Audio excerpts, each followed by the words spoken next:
Hey, welcome back to Great Day for this Wednesday, and yes, it is time to visit with the Blank Park Zoo. Joining us in studio, and Schmidla is here, and if you're a Monty Python fan, you know exactly what you brought in with us today, correct? Yes, this is a hedgehog. It's a hedgehog. So, yep, this is an African pygmy hedgehog, so they're found in the wild in Africa. Not like the giant ones that crushed London that we saw in all the Monty Python movies. Yeah, Okay. it's very scary. Now, what's this guy's name? This is Nestle, and she joined us not too long ago at the zoo.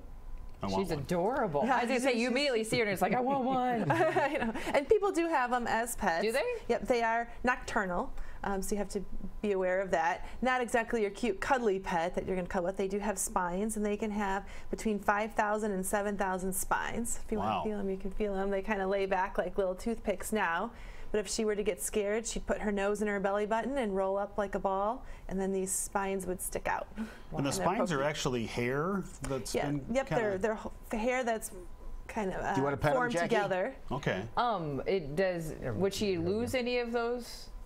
Yes, hairs? they actually shed them and regrow them, so they regenerate their spines. About 80% of their spines are regenerated each year. Oh wow! Yep, and they're smooth sheaths, so they're different than a quill. It doesn't feel too rough, but if she poked them in the right direction, that wouldn't be very then it would be. comfortable. Yep. So the quills have the barbs on the end. The spines don't have the barbs on the end. Okay. Makes a lot of now sense. you can see, obviously this is like an hors d'oeuvre, so you can see why they come out at night, right? I mean, to avoid predators. And I assume it's an herbivore. Birds of prey. I was going to say birds of prey. This one eats omnivore, so and some insects. Birds of prey feast on them, but it's only the birds that have good protection on their claws.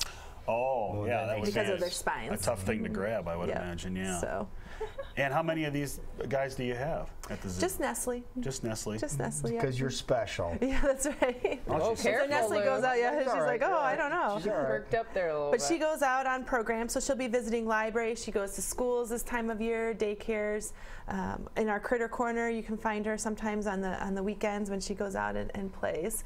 But we're starting our summer programming because May is here. So Zoo Brew, I said I was thinking about, party animals that like to be up all night like Nestle. Zoo Brew is coming up and Groupon is out. So get your Groupon tickets. Talking about that, they're saying this is the way to go. We're running around the grocery store and a guy stopped me and says, I heard Zoo Brew has a Groupon going. He said, I'm buying a bunch. Buy a bunch. What you do is you'll get it redeemed the first day and you'll get your tickets to use the entire summer. Okay. So if you buy 10 tickets, you'll get 10 tickets that first day to use throughout any time this summer.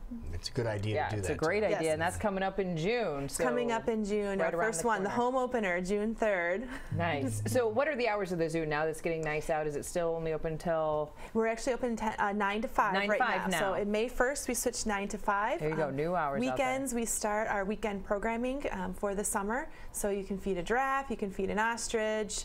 A lot of these are weather dependent, so as long as we can keep the rain away, we'll have all the activities open. Speaking of the ostrich, Jackie, you and I had a chance to go out there a week ago and check out the little area where the ostriches are located, and boy, you guys have fixed that up nice. Yes, that's our new Africa area.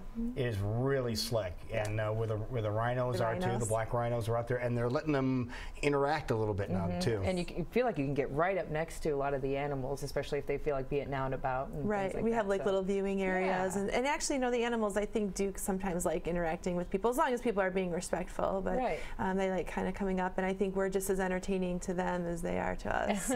And you have programming for children as well, as people are thinking about that for the summer camp. Yep. So our summer safari classes, we do have some of our classes are full already, but we have several openings. So now is a great time to register.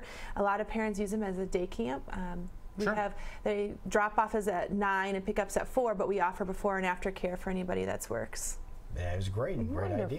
Yeah. All right, now if you want to become a zoo member or get any more details on the Blank Park Zoo, how do we go about doing so? The best way is to go to our website at www.blankparkzoo.com. There it is. Perfect. So go do the zoo, folks. You'd be glad that you did. Yep. Wonderful. Thank you so much. It is 7:20.